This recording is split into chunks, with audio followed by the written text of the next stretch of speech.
মারওয়ানকে বলছে, মারওয়ান তোমাকে একটা কাজ করতে হবে। কি কাজ? বলে তুমি ইমাম হাসানকে যদি মারতে পারো তোমাকে এত টাকা দেব, সারা জীবন বসে বসে খাবে, তোমার টাকা শেষ হবে না। মারওয়ান মনে মনে ভাবলো, যদি এই কাজটা করে দিতে পারি তবে প্রচুর টাকা পাবো। ওই মারওয়ান রাস্তা ধরে যেন বাবা চলে যাচ্ছেন, এই একখানা জঙ্গলে যেমনই যাওয়া, একটা গাছের তলাতে দেখছেন একটা মা বসে বসে চোখের পানি ফেলে। ওই মেয়েটার নাম কি? ওই মেয়েটার নাম হইল মাইমুনা কুটনি। ওই মাইমুনা কুটনি গাছের তলাতে বসে বসে কাঁদছে। তো মারওয়ান বলছে, মা গো তুমি গাছের তলাতে বসে বসে কেন কাঁদছো মা, কারণটা কি? মাইমুনা বলছেন, বেটা দেখছো সবারই পাকা পাকা বাড়ি, আর আমার হইল টাটি বাড়ি। আমার টাকা না থাকার কারণে আমি বাড়ি দিতে পারি না, তার জন্য গাছের তলাতে কান্দি। মারওয়ান ভাবলো এই মেয়েটার টাকার লোভ আছে, একে দিয়ে ইমাম হাসানকে মারাবো। বলছে, হ্যাঁ গো মা তুমি কি 2-4 তলা বিল্ডিং নিতে চাও? বলে হ্যাঁ, ফ্রিতে পেলে কে ছাড়বে বেটা। বলছে, মা তাহলে তোমাকে একটা কাজ করতে হবে। কি কাজ?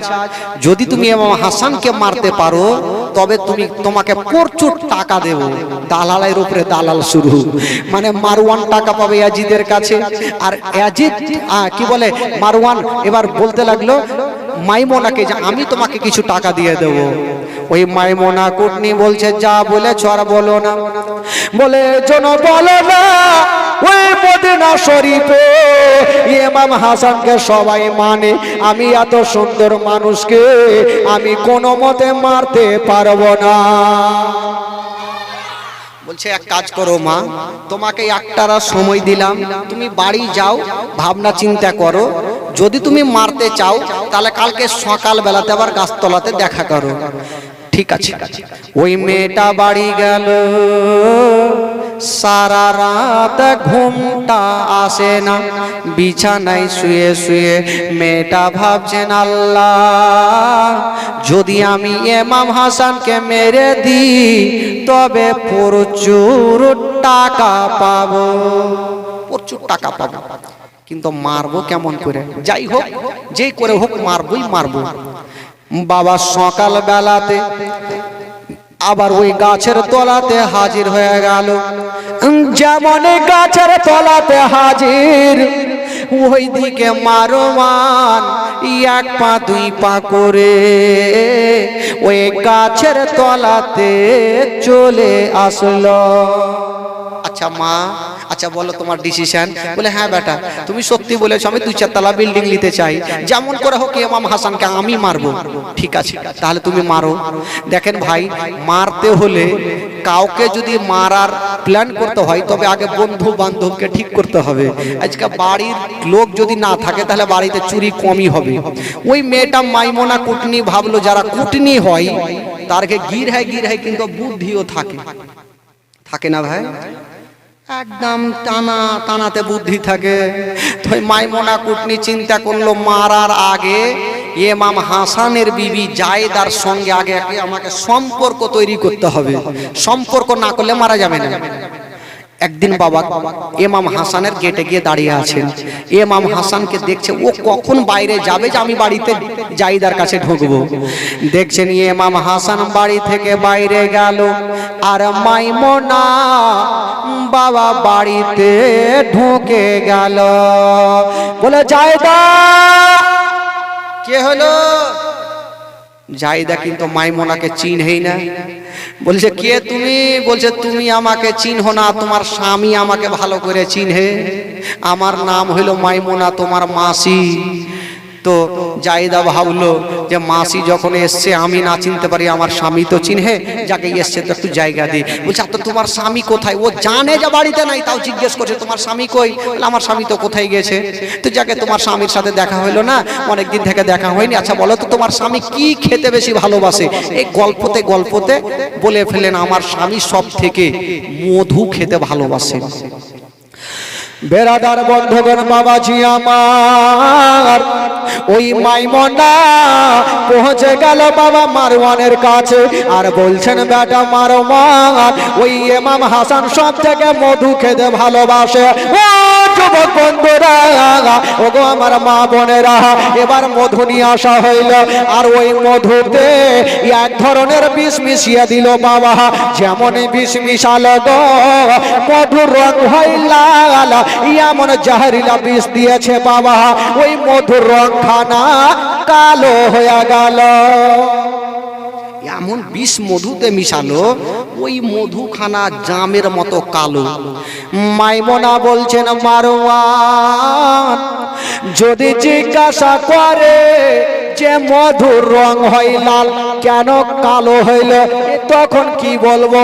মারওয়ান শিখাচ্ছে, বলছেন মাইমনা, যদি জিজ্ঞাসা করে তখন তুমি বলবে এটা হইল বিদেশি মধু। এটা এলাকার মধু না বিদেশি মধু? ঠিক আছে, মাইমনা মধুখানা নিয়েছেন বাবা, আর মধুতে জাহরিলা বিষ মিশিয়েছেন জামের মতো কালো। আর ওই মধুখানা সুন্দর করে নিয়ে দেখছেন বাড়ির আশেপাশে ঘুরছে, কখন ইমাম হাসান বাড়ি থেকে বাইরে যাবে।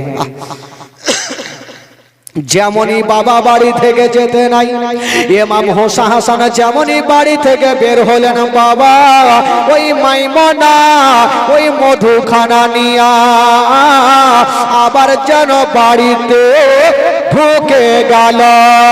ও জায়েদা মাসি, আবার আপনি আসলেন? বলে হ্যাঁ, তোমার স্বামীর সঙ্গে দেখা করতে আসলাম। আজকে তো আমার স্বামী নাই। আহারে, আমার ভাগ্যটাই খারাপ, তোমার স্বামীর সঙ্গে আমার দেখা হয় না। তো যাকে এই যে মধুখানা নিয়ে এসেছিলাম তোমার স্বামীর জন্য, তোমার স্বামীকে মধুখানা দিয়ে দিও। জায়েদার মনের মধ্যে কোনো ময়লা মাটি ছিল না, ওই মধুখানা নিয়া যেন বাবা রেখে দিয়েছেন ঘরের মধ্যে, যেমন রেখে দিয়েছেন বন্ধুরা। ওই সন্ধ্যার সময়তে ইমাম হাসান যেন বাড়িতে ঢুকে গেল, বলছে বিবি জায়েদা, বাড়িতে কিছু খাবার থাকলে আমাকে দাও। ওই জায়েদা ওই মধুখানা নিয়া ভাবছেন আগে আমি মধুখানা দিয়ে দিই, তারপরে খাবার দিয়ে দেব। মধুখানা সামনে দিয়েছেন, যেমনই দিয়েছেন বন্ধুরা, ইমাম হাসান বাবা আঙুলে লাগায়া মধুখানা লাগায়া যেমনই মুখে নিয়েছেন বন্ধুরা, যেমনই পেটের ভিতরে যাবা বাবা, পেটের যেন কলেজা জ্বলতে আরম্ভ করলো, আর থাকতে পারে না, আর সহ্য করতে পারে না। ইমাম হাসান বলল, বিবি তুমি আমাকে মধু দিয়েছ না বিষ দিয়েছ? বলল, স্বামী গো আমি জানি না, মাসি দিয়ে গেছে তাই আপনার সামনে হাজির করলাম। ইমাম হাসান আর থাকতে পারে না, যেন মাটিতে গড়াগড়ি শুরু করেছে না বাবা, আর সহ্য করতে পারে না। এবার বলল, বিবি আমার কলেজা জ্বলে যাচ্ছে, আমার সান্ত্বনা কেউ দিতে পারবে না, একজনের দরবারে গেলে আমি শান্তি পাবো। কার দরবারে? আমার নানা নাবি পাকের দরবার, কি বলে দরবারে নিয়ে চলো। আমি নানা রাজাতে যতক্ষণ যাব না আমার মনের ব্যথা শান্তি হবে না। সুবহানাল্লাহ, জোরে বলুন। আমার নানার রওজাতে যতক্ষণ যাব না আমার বিষ ঠান্ডা হবে না। ওই জায়েদা স্বামীকে ধরে নিয়া যেন বাবা চলতে আরম্ভ করেছে না, যেমন নানার রওজাতে যাওয়া ইমাম হাসান বাবা গো বিসমিল্লাহ বলে যেমনই নানার রওজা মোবারকায় হাতখানা দিয়েছে, সঙ্গে সঙ্গে বিষখানা পানি হয়ে গেল। সুবহানাল্লাহ, সঙ্গে সঙ্গে বিষখানা পানি হইল। ইমাম হাসান একদম পুরোপুরি ভাবে সুস্থ। মাইমনা দূর থেকে দেখতেছিল, এত কষ্ট করে বিষ দিলাম, ইমাম হাসান বেঁচে গেল। চট করে গেল মারওয়ান, তুমি বিষ দিয়েছো না পানি দিয়েছো? বলল কেন? বলে তুমি এমন বিষ দিয়েছো যে বিষখানা পান করে ইমাম হাসানের কিছুই হলো না। মারওয়ান বলে এক কাজ করো, একবার হয়তো মিস্টেক হয়েছে, আর একবার তোমাকে বিষ দিতে হবে। তো মাইমুনা বলছে দেখো বেটা, এত কষ্ট করে ছলে বলে বিষ দিচ্ছি, বারবার আমাকে পাঠাচ্ছ, ধরা পড়ে যেতে পারি। বলে পড়বে না, একবার চেষ্টা করো। এবার বিষ দেওয়া হলো খেজুরের সাথে। কিসের সাথে? জোরে বলুন। খেজুরের সাথে। বাবা গো, কেতাবে লিখছেন, কোন কেতাবে লিখছেন 5 বার বিষ দেওয়া হয়েছিল, কোন কেতাবে লিখছেন 6 বার বিষ দেওয়া হয়েছিল। কখনো খেজুরের সাথে, কখনো ক্ষীরের সাথে, পায়েসের সাথে, মধুর সাথে বিষ দিচ্ছেন বাবা। এবার খেজুরের সাথে বিষ দেওয়া হয়েছিল। ওই মাইমুনা বাবা গো, ওই খেজুরে যেমনই বিষখানা মিশা হইল, যেমনই বিষখানা মিশা হইল, ওই লাল খেজুর খানা আবার জামের মতো কালো হয়ে গেল। আর ওই খেজুর খানা বাবা গো ইমাম হাসানের দরওয়াজায় দাঁড়িয়ে আছে। আবার ইমাম হাসান কখন বাড়ি থেকে বের হবে, আবার বের হলো। আর ওই মাইমুনা খেজুর খানা নিয়া ঢুকে গেল। বলছে জায়দা, তোমার স্বামী কই? তো জায়দা জিজ্ঞাসা করছেন, মাসি গো, আপনি যে মধুখানা দিয়েছিলেন, ওই মধুখানা খাওয়ার পর আমার স্বামী অত্যন্ত খারাপ হয়েছিল। বলে হ্যাঁ, আমি শুনেছি তোমার স্বামী খারাপ হয়েছিল, হয়তো শরীরটা দুর্বল আছে। জায়দা তুমি চিন্তা করো না, আমি তো আজকে কিছু আনতে পারলাম না। বাবা গো, এই গল্প করতে করতে আবার খেজুরখানা ধরিয়ে দিলেন। বাবা গো, মাসিকে বিশ্বাস করে জায়দা আবার খেজুরখানা রাখলেন। যেমনই রেখেছেন বন্ধুরা, আবার সন্ধ্যার সমাতে ইমাম হাসান বাড়িতে ঢুকে গেল। যেমন বাড়িতে ঢুকেছেন বন্ধুরা, বলছেন বিবি আমার বাড়িতে কিছু খাবার থাকলে দাও। আবার জায়েদা ওই খেজুর খানা ইমাম হাসানের সামনে রেখেছেন বাবা। ইমাম হাসান আবার একটা খেজুর নিয়ে যেমনই মুখে দিয়েছেন বাবা, কলেজা চলতে শুরু হয়ে গেল, পেটের ব্যথা শুরু হয়ে গেল। বলছে জায়েদা, তুমি আমাকে খেজুর দিয়েছ না পানি দিয়েছ বলো, আমার কেন চলে যাচ্ছে? তুমি আমাকে বিষ দিয়ে দিয়েছ। বলল না গো স্বামী আমার, আমি কিছু জানি না, মাসি দিয়ে গেছে, তাই আপনার সামনে হাজির করেছি। বলল জায়দা রে, এটা খেজুর না, খেজুর না, এটা বিষ হয়ে গেছে। বলল বিবি জায়দা, তাড়াতাড়ি করে নানা রওজাতে নিয়ে চলো। ইমাম হাসানকে নিয়ে আবার বিবি সাহেবা আমার নবীর রওজা মোবারকায় গেলেন বাবা। আবার যেমনই বিসমিল্লাহ বলে নানা রওজাতে হাতখানা দিয়েছে, সঙ্গে সঙ্গে বিষখানা পানি হয়ে গেল। সুবহানাল্লাহ, জোরে বলো সুবহানাল্লাহ। বাবা গো, বারবার বিষ দেয়, ইমাম হাসান খাই, নানার রওজাতে যাই, বিষখানা পানি হয়ে যায়। লাস্টের সময় একটা বিষ দিয়েছিল, যে বিষখানটা খাওয়ার পর ইমাম হাসান নানার রওজা মোবারকে পৌঁছাতেই পারেনি, বাড়িতে ইন্তিকাল করেছিলেন। যে বিষটা দেওয়া হয়েছিল সে বিষটার নাম কি গো? আমার জান মদিনা, আমার প্রাণ মদিনা, আমার ভুলে যেতে চাইলেও ভোলা যায় না, ভুলে যেতে আমার জান মদিনা, আমার আরো জোরে, আমার জান মদিনা, আমার প্রাণ মদিনা, ভুলে যেতে, হ্যাঁ ভুলে যেতে চাইলেও ভোলা যায় না, ভুলে যেতে জানি না ওই মদিনায় কি আছে মধু, মদিনা মদিনা শুধু করেছে জাদু। জানি না ওই মদিনায় কি আছে মধু, মদিনা মদিনা শুধু করেছে জাদু। ওগো নবীর লাগি কেঁদে কেঁদে বাঁচিব না, নবীর লাগি কেঁদে কেঁদে বাঁচিব না। বলে যেতে চাইলেও আমার জান মদিনা,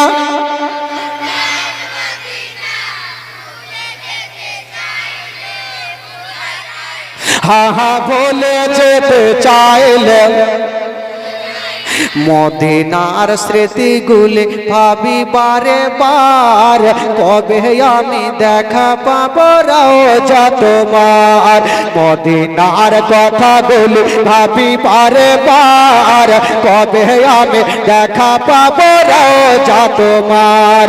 ওগো মদিনাতে যাব মোরা হলাম দেওয়ানা, মদিনাতে যাব মোরা হলাম দেওয়ানা। বলে যেতে চাইলেও, হা হা বলে যেতে আমার জান মদিনা, আমার জোরে আমার জান মদিনা। বলে যেতে চাইলেও ভোলা যায় না, বলে যেতে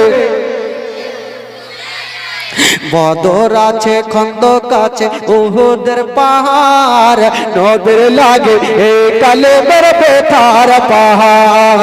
বদর আছে খন্দক আছে উহুদের পাহাড়, নবীর লাগে এই কালেমের বেতার পাহাড়। ওগো মদিনাতে যাব মোরা হলাম দেওয়ানা, বলে যেতে চাইলে ভোলা যায় না। আমার জান, আমার জান মদিনা, আমার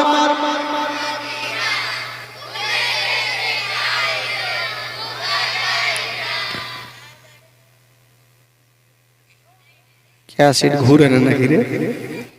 আচ্ছা জায়গা ভাই, ঘটনাটা শুনুন ভাই, তবে খোদার কসম এই ঘটনাটা শুনে যে ভাই আমার মামুনের একটা ফোঁটা চোখের পানি ফেলবেন, আমার নবী খুশি হবে। আর নবী যদি খুশি হয় আমার মহান আল্লাহ খুশি হবে ভাই। তবে ইমাম হাসানকে কয়বার বিষ দেওয়া হয়েছিল ভাই? কোন কিতাবে লিখছেন 5 বার, আর কোন কিতাবে লিখছেন 6 বার। আল্লাহু আলাম, আল্লাহ ভালো জানে। তো লাস্টের যে বিষটা দেওয়া হয়েছিল সেটার নাম কি বললাম? হীরা গুঁড়া, হীরক চূর্ণ জহুর। মা গো একটু মন দিয়ে শুনবেন মা ঘটনাটা।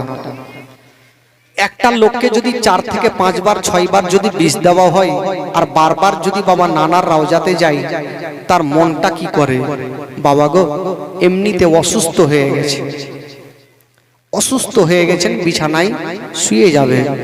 ইমাম হুসাইনকে বলছেন, ভাই হুসাইন আমি যে কটা দিন বাঁচবো ভাই আমি তোমার ঘরে থাকবো। তো ইমাম হুসাইন বলল, দাদা গো আপনি হচ্ছেন আমার বড় দাদা, আপনি আমার বাড়িতে থাকবেন এটা তো সব থেকে ভালো খবর। আপনি একদিন কেন যতদিন পারেন আমার বাড়িতে থাকেন দাদা, এতে কোনো বাধা নাই। তো ইমাম হুসাইন ছোট্ট ভাই হুসাইনের ঘরে আরাম করছেন, আর বিবি সাহেবা দাঁড়িয়ে দাঁড়িয়ে স্বামীর পাহারা দিচ্ছেন বাবা। তবে একটা কথা বলে দিই বাবা, ওই যুবকরা দাঁড়াও, একটা কথা বলি বাবা, কাউরি স্বামী যদি অসুস্থ থাকে গো তবে বিবির মনটা ভালো করবে না, আর কাউরি বিবি যদি অসুস্থ থাকে তবে স্বামীর মনটা ভালো করবে না। ইমাম হাসান অসুস্থ আছেন বাবা, বিবির মনটা ভালো করে না, স্বামীর পাশে দাঁড়িয়ে দাঁড়িয়ে শুধু কান্দে আর বলেন, আল্লাহ গো আমার স্বামীকে আল্লাহ তুমি সুস্থ করে দাও, আমার স্বামীকে আল্লাহ তুমি ভালো করে দাও। ওই বাবা ইমাম হাসানের বিবি আবুল কাসিমের মা বলছেন, আল্লাহ গো আজকে রাত্রি বেলায় আমি আর বাড়িতে থাকবো না, আবুল কাসিমের মা ইমাম হাসানের বিবি বোন জাইনাবকে ডাকছেন, জাইনাব, ও বোন জাইনাব, এক কাজ করো, আজকে রাত্রে বেলা তো আমার স্বামীর কাছে আমি থাকবো না। কেন, কোথায় যাবেন ভাবি সাহেবা? বলে আজকে আমি যাব আমার নানার রওজাতে যাব, একটু দোয়া করব আল্লাহ যেন আমার স্বামীকে ভালো করে দেয়। তো এক কাজ করো বহিন জাইনাব, তুমি তো তোমার ভাইয়ের কাছে থাকবে, এই যে খাবার রেখে গেলাম, পানি রেখে গেলাম, সব কিছু রেখে গেলাম, যা পারবে তুমি খাবারটা যা চাইবে তোমার ভাই তুমি দিয়ে দিও। বলল ঠিক আছে। এই কথা বলে আবুল কাসিমের মা এক পা দুই পা করে নানা রওজাতে চলে গেলেন বাবা। যেমন নানা রওজাতে যাওয়া, ওরে যুবকেরা, জীবনী কাকে বলে বাবা? শোনো না, কলেজা খানা ফেটে যাবে, মনটা তাজা হয়ে যাবে। ইমাম হাসান বাবা ঘুমিয়ে আছে গো, ইমাম হাসান ঘুমিয়ে গেছে। আর ইমাম হাসানের বিবি আমার নবীর রওজাতে গিয়েছে না, আল্লাহর কাছে দোয়া করতে গেছে না যেন স্বামীকে ভালো করে দেয়। আল্লাহর কাছে দোয়া করতে গেছেন বাবা, নানা রওজা মোবারকায় হাত দিয়ে কাঁদছেন। এইদিকে ইমাম হাসান বাবা গো ঘুমিয়ে গেছে। ইমাম হাসানের বোন জাইনাব মনে করছেন আল্লাহ হুজুর যখন ঘুমিয়ে গেছে আমি জেগে করব কি, আমিও ঘুমিয়ে যাই। ইমাম হাসান একটা বিছানায় শুয়ে গেছে, আর ইমাম হাসানের বোন জাইনাব একটা বিছানায় শুয়ে গেছে। যেমনই শুয়ে গেছে বাবা নবীর দুশমন হীরের গুঁড়া নিয়া ইমাম হাসানের ঘরে ঢুকে গেল। ওই বাচ্চাগুলো কিছু কর।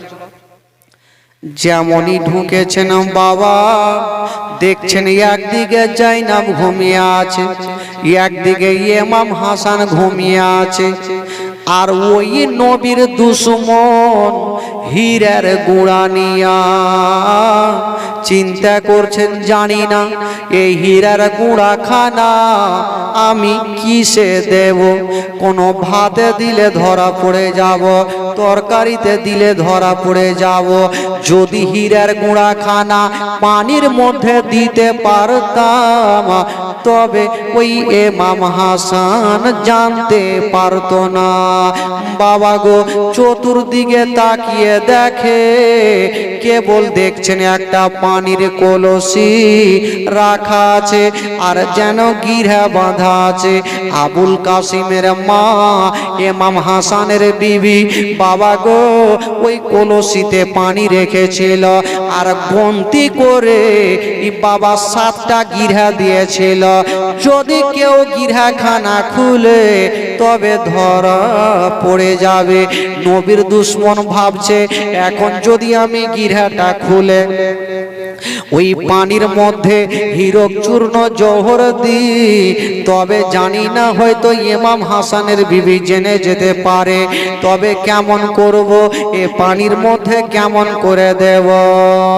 ওই নবীর দুশমন ওই হীরার গুঁড়া কাটা নিয়ে বাবা দাঁড়িয়ে আছে। পানির মধ্যে কেমন করে দেওয়া যাবে? গিরা খোলা যাবে না, কোনো ভাতে দেওয়া যাবে না, তরকারিতে দেওয়া যাবে না। ওই হীরার গুঁড়া খানা বাবা গো পানিতে মিশালো। কেমন করে মিশালো বাবা, গিরা খুলতে হলো না। ওই হীরার গুঁড়া খানা ওই বাবা সাদা কাপড়ে বাঁধা ছিল মুখটা। বাবা গো হীরার গুঁড়া ওই কাপড়ের ওপরে ঘাসতে আরম্ভ করেছে। যেমনই ঘষেছেন বন্ধুরা ধুলো ধুলো হয়ে ওই কলসির ভিতরে চলে গেল। গিরা খুলতে হলো না। যেমনই বাবা ওই বিষটা পানিতে মিশে গেল, নবীর দুশমন যেমনই বাড়ি থেকে বের হবে দুটা পায়ে টাচ হইল, আর যেমনই টাচ হলো ইমাম হাসানের ঘুম ভেঙে গেল। যেমন ঘুমটা ভেঙে গেল, ইমাম হাসান বলল, যাই না,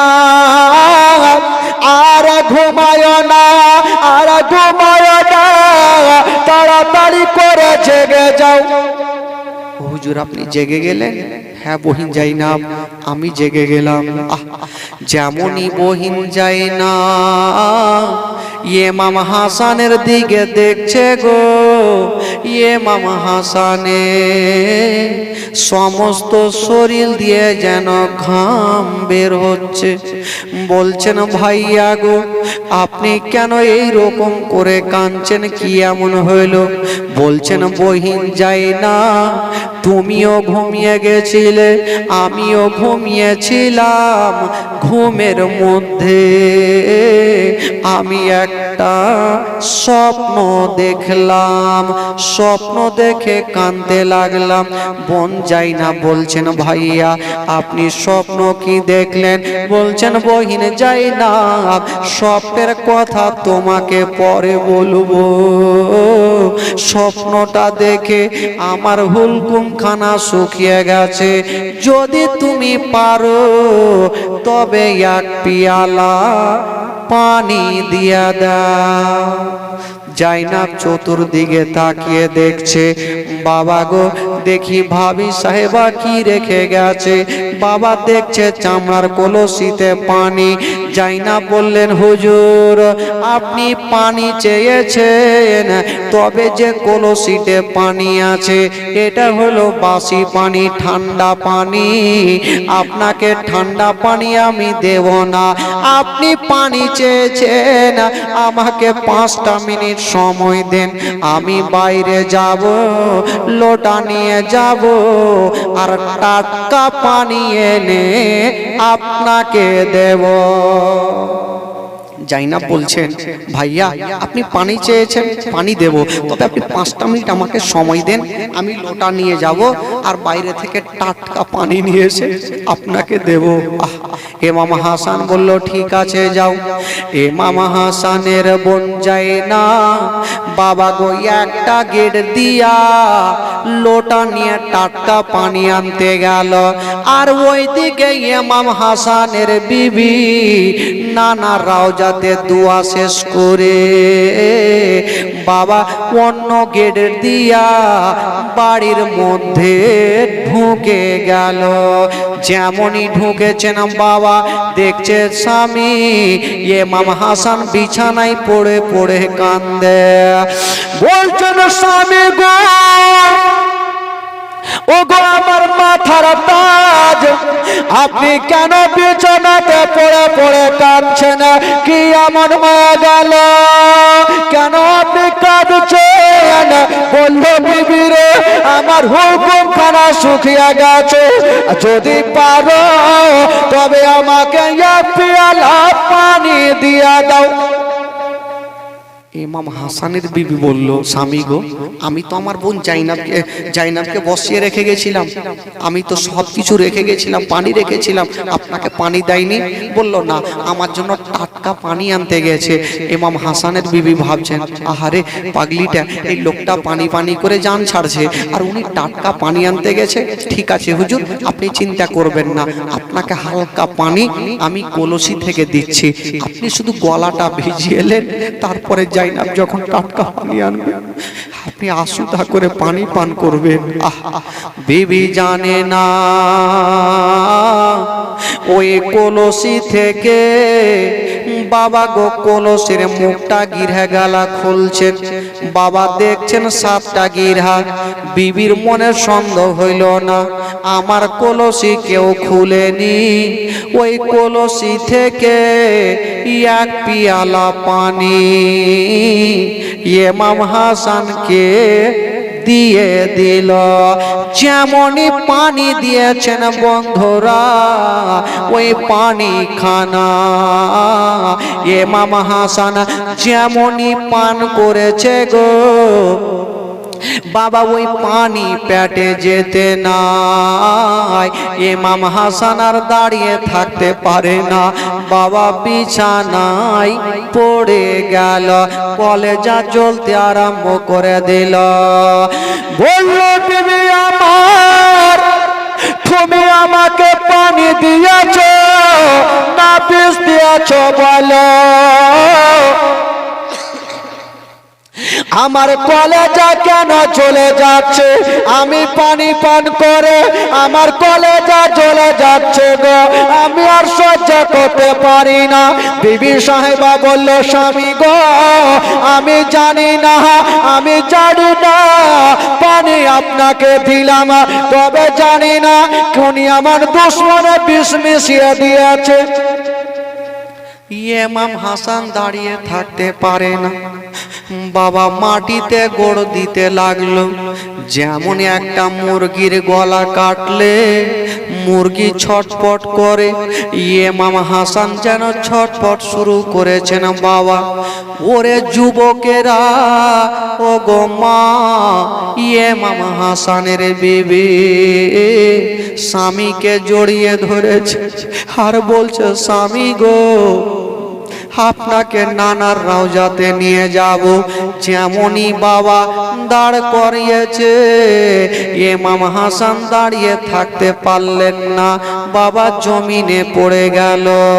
বাবা গো কথা চলছে, স্বামী স্ত্রীতে কথা চলছে, আর ইমাম হাসানের বোন জাইনাব টাটকা পানি নিয়া ঘরে ঢুকে গেল। যেমন ঢুকে গেছে দেখছেন ইমাম হাসান মাটিতে গড়াগড়ি দিতেছে, বলছেন, ভাবি সাহেবা আমার হুজুরকে কি এমন হয়ে গেল, কেন কাঁদতে আরম্ভ করেছে? বলছেন, বহিনে যাই না, তুমিও ঘুমিয়েছিলে, হুজুরও ঘুমিয়েছিল, কোন নবীর দুশমন এই পানিতে বিষ মিশিয়ে দিয়েছে। যাই না বলছেন, আল্লাহ গো কে এমন বিষ মিশিয়ে দিল আমি জানতে পারলাম না। কথা চলছে বাবা, আর ইমাম হাসান যেন গড়াগড়ি শুরু করেছে। ইমাম হাসান যেন আর দাঁড়িয়ে থাকতে পারে না, জমিনে পড়ে গেল। ভাবি সাহেবা, বাবা গো ওইদিকে জাইনাব কান্দে, একদিকে হাসান বানু কান্দে, বাবা একদিকে ইমাম হাসানের বেটা আবুল কাসিম কান্দে। বেটাকে জড়িয়ে ধরে বলছেন, বেটা আবুল কাসিম দেরি করো না, হয়তো আমি আর বাঁচবো না, বেটা তাড়াতাড়ি করে যা, তোমার চাচা হোসেনকে একবার আমার কাছে ডাকো। আবুল কাসিম দৌড়াতে লাগলো, ইমাম হাসান যেন বমি করার মতো ভাব শুরু হইল, ঢেকুর উঠতেছে, মুখ দিয়ে জল বের হচ্ছে। যাই না মনে করছেন, আল্লাহ হয়তো আমার ভাই হাসান বমি করবে, আমি মাটিতে বমি করতে দেব না। একখানা থালা নিয়ে গেল, ইমাম হাসানের মুখের সামনে রেখে দিয়েছেন। বাবা ইমাম হাসান বমি করছে থালার ওপরে, কিন্তু জাইনাব লক্ষ্য করে দেখছে কোনো ভাত বেরিয়ে আসে না, খাবার বেরিয়ে আসে না, শুধু পানি পানি বের হচ্ছে। জাইনাব কাছিয়ে গেল, বাবা গো যেমনই কাছিয়ে যাওয়া ওই থালা খানা নিয়েছে, ভাবছে একবার থালার দিকে তাকিয়ে দেখ। যেমনই থালার দিকে তাকিয়ে দেখেছে, লক্ষ্য করে দেখেছে, দেখার পরে জাইনাব যেন মাটিতে বসে গেল আর বলল, ভাবি সাহেবা ভাইয়াকে আর বাঁচানো যাবে না। বলল, বহিন জাইনাব রে, ওই থালার মধ্যে এমন কি তুমি দেখলে বলো, কেন তুমি কাঁদতে লাগলে বলো? বলল, আমি কি দেখলাম, ওই পানির মধ্যে জাইনাব দেখছে গো কোনো খাবার আসে না। ওই পানির মধ্যে দেখছেন বাবা ওই ইমাম হাসানের কলেজা টুকরো টুকরো হয়ে কেটে কেটে পানিতে বেরিয়ে গেছে। টুকরো টুকরো হয়ে কলেজা বেরিয়ে গেছে। যদি কাউরে কলেজা এরকম জলে গো, বলুন ওই লোকটা কতক্ষণ বাঁচবে বাবা? ইমাম হাসানের বিবি ভাবলো আমি একবার দেখি। যেমনই তাকিয়ে দেখছেন বাবা গো, দেখছেন যেন ওই কলেজা টুকরো টুকরো ভাসে। ওই বিবি সাহেবা স্বামীকে জড়িয়ে ধরে যেন কাঁদতে আরম্ভ করেছেন, আল্লাহ আমার স্বামীকে আর বাঁচানো যাবে না, আর বাঁচানো যাবে না। ইমাম হাসান ঝরঝর করে কান্দে, বিবি সাহেবাও কান্দে। মা গো, যার স্বামী মা বেঁচে নাই তার দুনিয়াতে মা কিছুই নাই। মা গো, ওই হাসান বানো স্বামীর চেহারা দেখছেন বাবা, আর ডুগরে ডুগরে কাঁদছেন। আমার স্বামীকে মনে হয় বাঁচানো যাবে না। কথা চলছে বাবা, ইমাম হাসানের বেটা আবুল কাসিম দৌড়াতে দৌড়াতে ইমাম হুসাইনের কাছে গেল। যেমন যাওয়া বলছেন, চাচা গো, ও গো চাচা, আপনি এখানে থাকবেন না, তাড়াতাড়ি করে বাড়ি চলুন চাচা, আমার আব্বার অবস্থা ভালো নয় চাচা। যেমন এই কথা বলা, ইমাম হোসেন যেন আর দেরি করলেন না। ভাইয়ের কথা শুনে যেন দৌড়াতে দৌড়াতে চলে আসলো বন্ধুরা।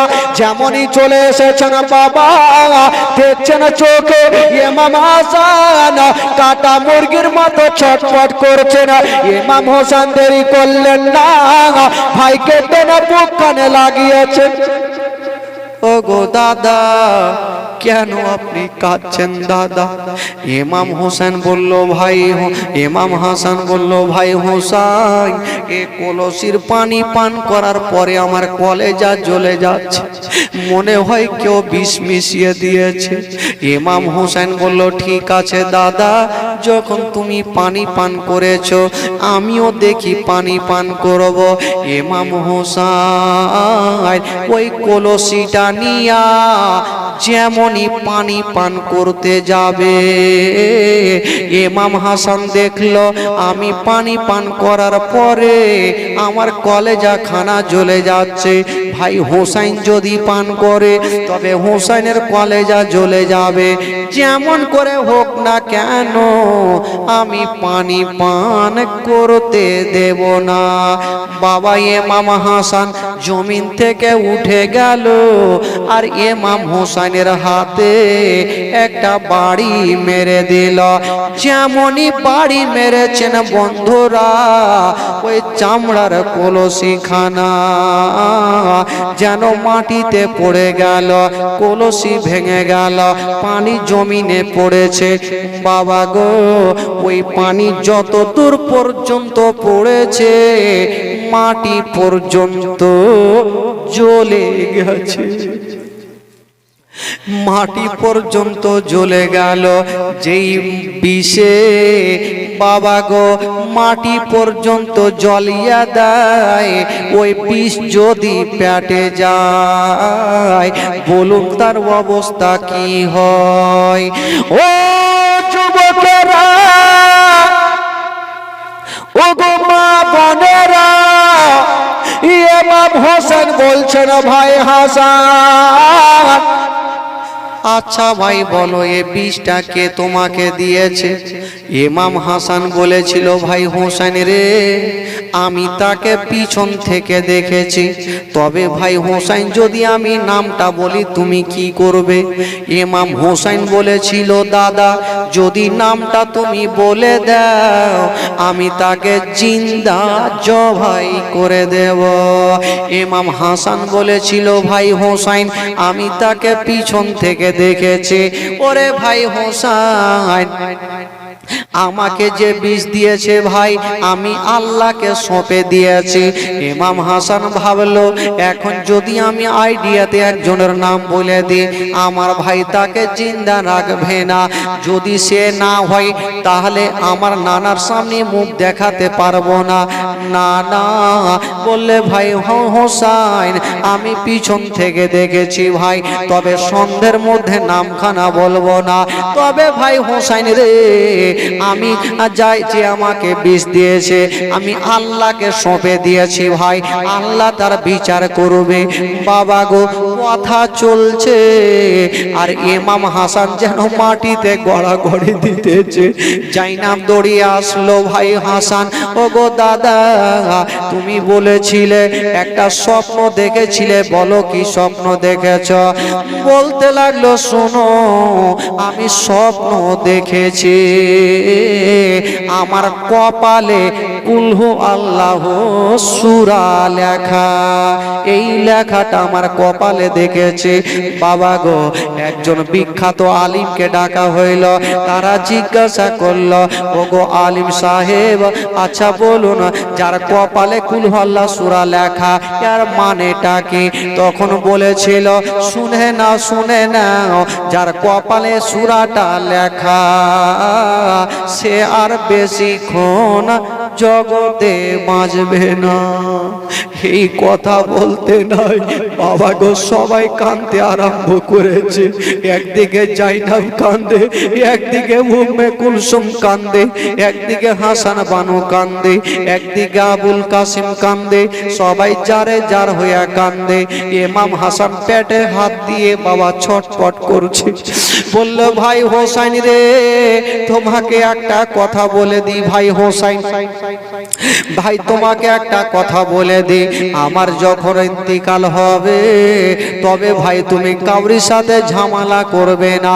তবে ভাই হোসাইন একটা কথা বলে দি, যদি তোমাকে কোনোদিন কোনো কথা বলে থাকে আমাকে বড় দাদা বলে ক্ষমা করে দিও। ভাই ভাইয়ের কাছে ক্ষমা চাইছে বাবা। ওরে যুবকেরা ও গো মা বোনেরা ভাই ভাইয়ের কাছে ক্ষমা চাইছে বাবা। ইমাম হোসেন বলেছিল দাদা আপনি আমাকে ক্ষমা করে দেন দাদা, আপনাকে বাঁচাতে পারলাম না। ইমাম হাসানের শরীর খানা আরো খারাপ হয়ে যাচ্ছে বাবা, যে বিষটা পান করে হীরক চূর্ণ জহর পান করে কলেজা পর্যন্ত চলে গেছে। ইমাম হাসান বলল ভাই হোসাইন একবার বলো আমার শরীরের রংটা কেমন আছে? ইমাম হোসাইন একবার গাছের দিকে তাকায়, একবার দাদার চেহারার দিকে তাকায়, একবার গাছের দিকে তাকায়, একবার দাদার চেহারার দিকে তাকায় আর বলছেন দাদা গো গাছের পাতা যেমন সবুজ আপনার চেহারা সবুজ হয়ে গেছে।